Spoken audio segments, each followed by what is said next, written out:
Thank you very much. People ask me all the time, Bill, how do you get into cards? How do you learn sleight of hand? Is there one book? Is there a teacher, somebody that shows you this? Actually, there's many ways, but the best way is they have a school that actually teaches you how to cheat at cards. It's very top secret. You have to know people. You have to know Frank, to get in there. Frank knows everybody.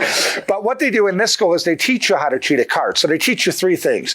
Number one, they teach you how to take a deck of cards and give it a few shuffles like this. And then they teach you to stop when you see a certain card that would be good for poker, in this case an ace, and they teach you how to find those cards. So I'm going to do that again.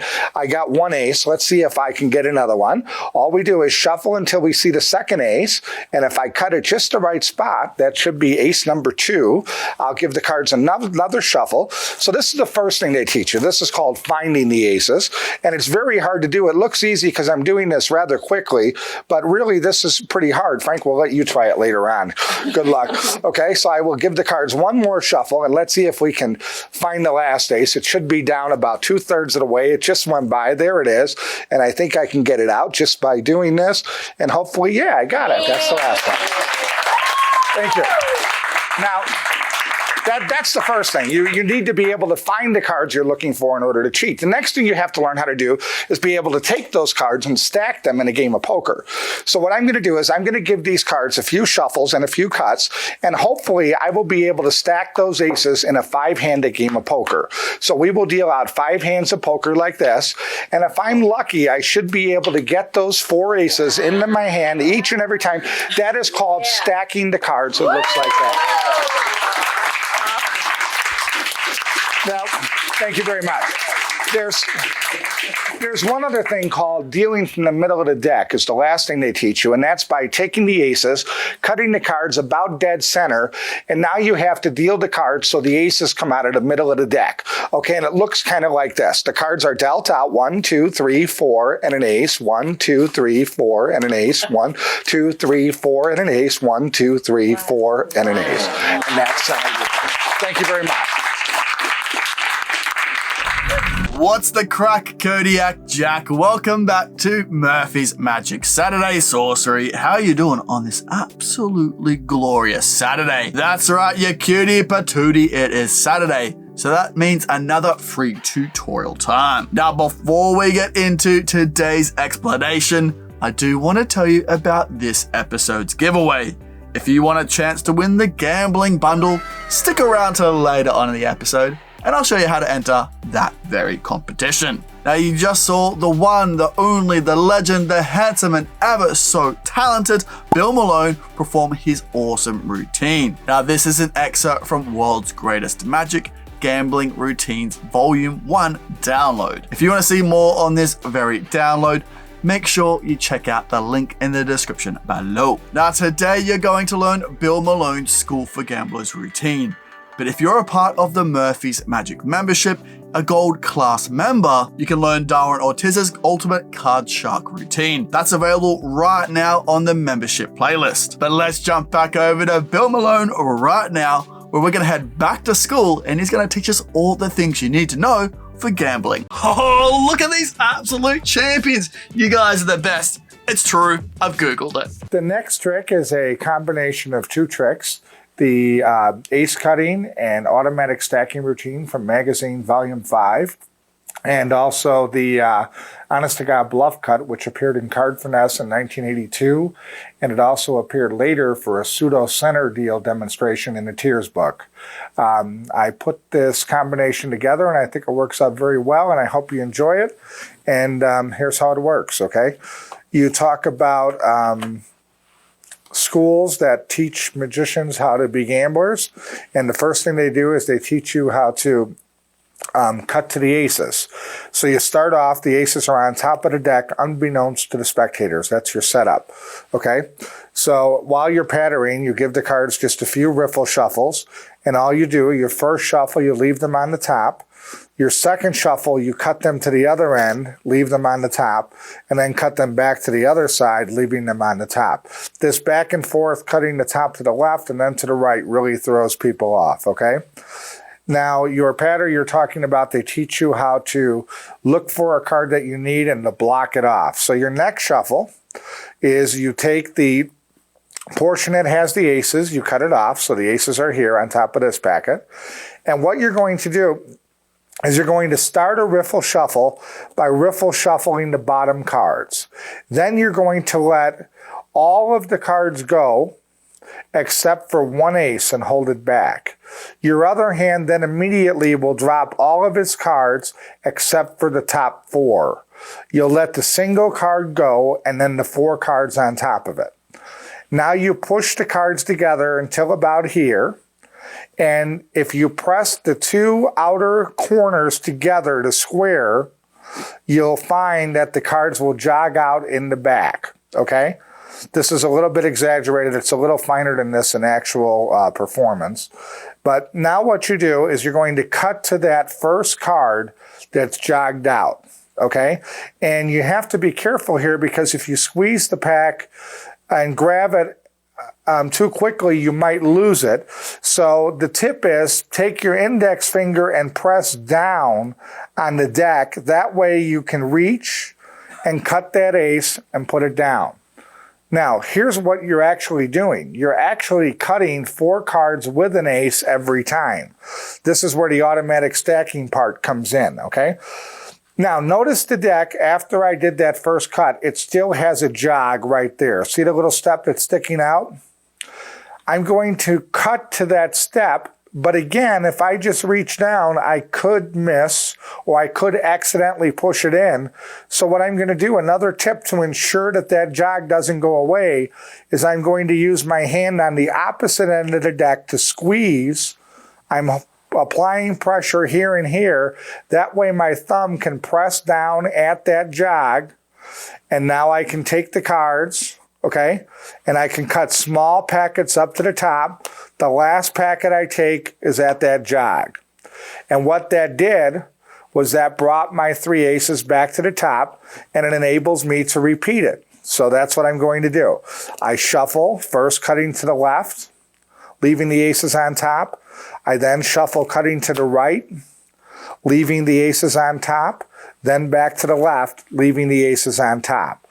I now say I'm going to try to look for an ace, so I cut the deck in half. The aces are on this side over here, okay? So now, just like before, I start the shuffle by weaving the bottom cards. I then let all the cards go except for one ace. I let all the cards from the other hand go except for 4. I drop the single card and then the 4 on top of everything. I push them together to about here. And when I square, if I make sure I push just the outer ends, I get the cards to come out here in the back, okay? Once again, remember to press down firmly with your index finger so you can lift up and cut to the second ace. That's actually 5 cards, so that's the automatic stacking I was talking about. You still have your step. This hand grabs the pack, holds it tight, so this hand can press down at the step and hold a break. So I'm holding a break right now. I'm cutting small packets from the bottom, and then when I reach the break for the very last cut, I'm throwing that on top. So now I'm back in starting position again with 2 aces on top. Once again, I shuffle to the left, keeping them on top. I shuffle to the right, keeping them on top. To the left one more time. And then the last time I shuffle, and then I say, oh, I saw another one. And now I let all the cards go except for the ace. The other hand lets all the cards go, holding back 4. I now drop the ace down, then followed by the 4 cards on top. Push them together to here. Do the same pushing action, which angles the cards. Press with the index finger, and I'm able to cut. So now I have another packet of 5, okay? I still have my tiny jog there. I take this hand, I squeeze the deck.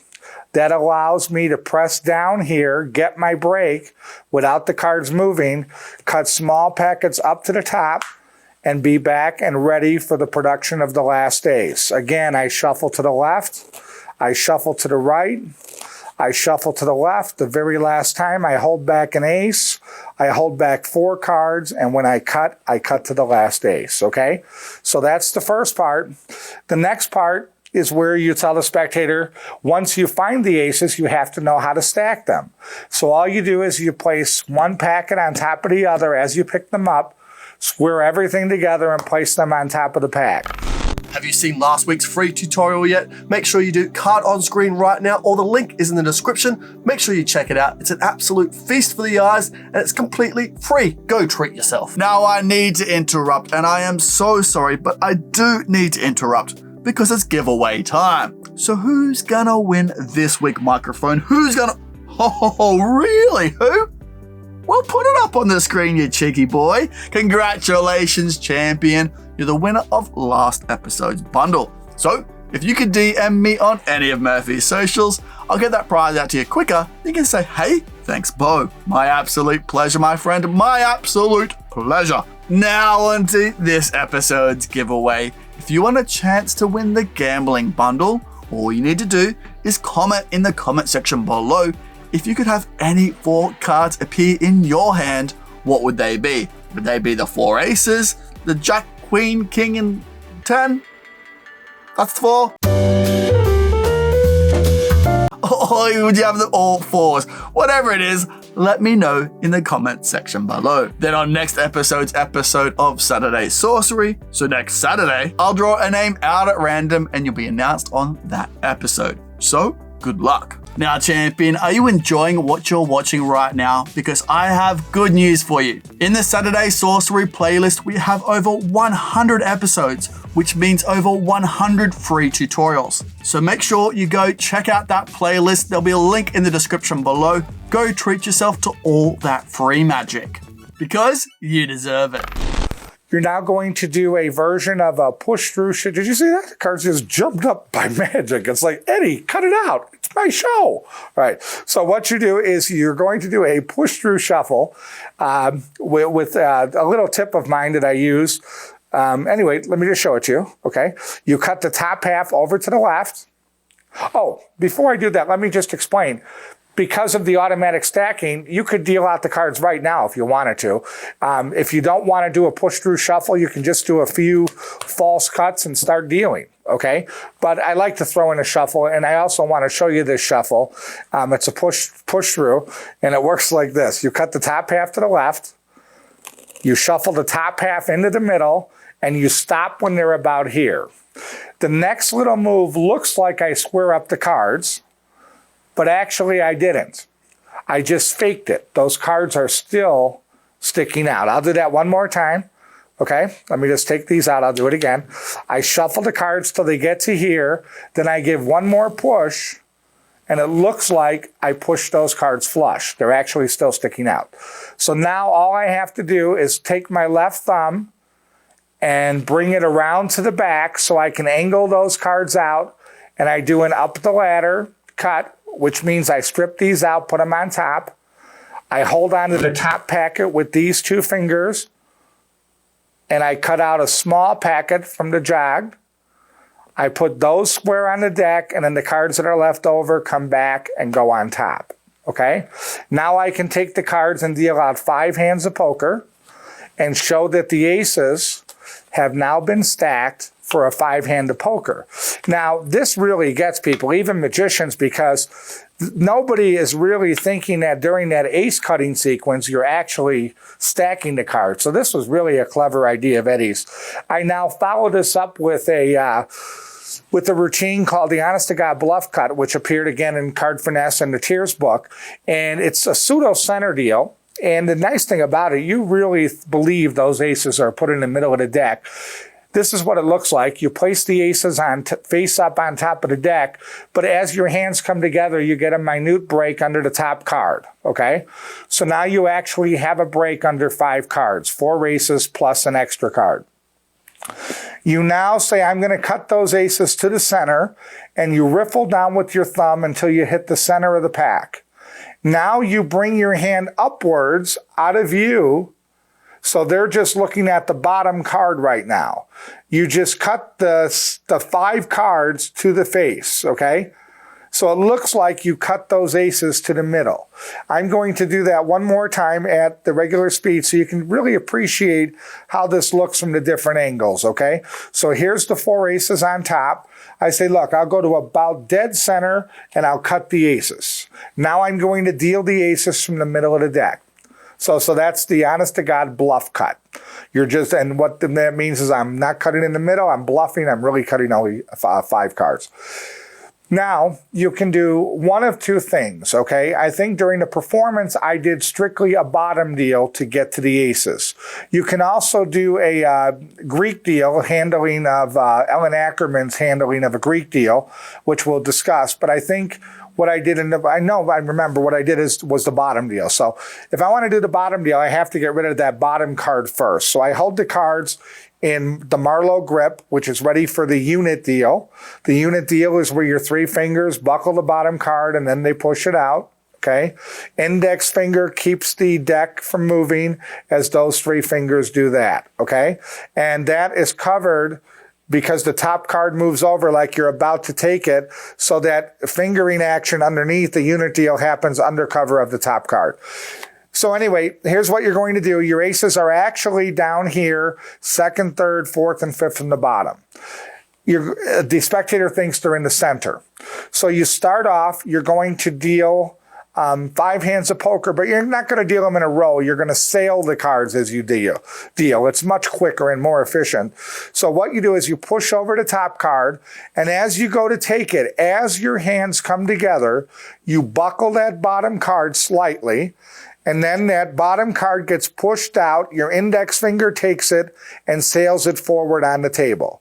And then you go 2, 3, 4, and on the 5th deal, you come to the side and deal a bottom card off the bottom. And the way you take that off the bottom is the same way as your hand moves, you're buckling the card and loosening it, okay? It's kind of hard to do slow. 1, 2, 3, 4, 5. 1, 2, 3, 4. And on the 5th card, push that over and pull that out. Okay? You only had to deal that first card off the bottom on the first deal because you had to get rid of the bottom card. Every other deal is just sailing the cards. 1, 2, 3, 4, and 5. Okay? And that's the pseudo center deal.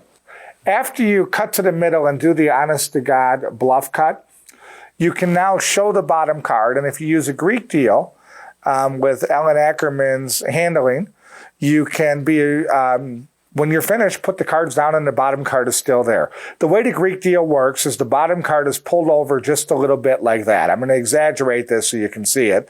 It's pulled over. The deck is held in the Erdnase grip, which means the 2nd finger is at the corner, versus the Marlowe grip where the 1st finger is there.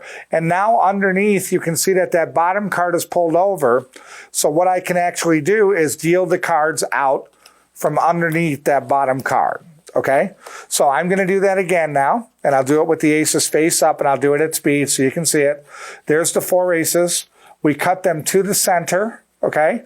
And then we're going to deal out 5 hands of poker. 1, 2, 3, 4, and an ace. 1, 2, 3, 4, and an ace. 1, 2, 3, 4, and an ace. 1, 2, 3, 4, and an ace. And that way you can show the 2 of hearts are still on the bottom. So if you want to do the Greek deal, you can do it that way as well. Anyway, I hope you enjoyed it. Thank you very much. Oh, baby. If that doesn't get you excited to perform some cool gambling techniques, I don't know what will. Well, actually, maybe one of the other many routines from the world's greatest magic gambling routines download. I'll have a link to that in the description below. Now, if you do have any questions on anything you've seen in today's episode, please let me know in the comment section below, but make sure you use the hashtag #QuestionTime so I can find them amongst all the competition entries. Now go on, you absolute legend. Get out of here. It is Saturday after all. Go enjoy the rest of your weekend. I'll see you on Tuesday for a special episode of Stumped on our Discord, for our weekly jams, trivia games, hangouts, and even more, which is happening right now. And then I'll see you on Wednesday for another What's New This Week. Now take care, my friend. See you later. Bye for now. You did good today, microphone. You did good. Whoa, hey, whoa, what's that? Oh, you should definitely check out that. Oh, there's so much good magic in there. You won't regret it. Hey, whoa, hey, look at this bad boy. You should definitely subscribe if you haven't already. Subscribe, then watch that. Oh, it's a good day to treat yourself.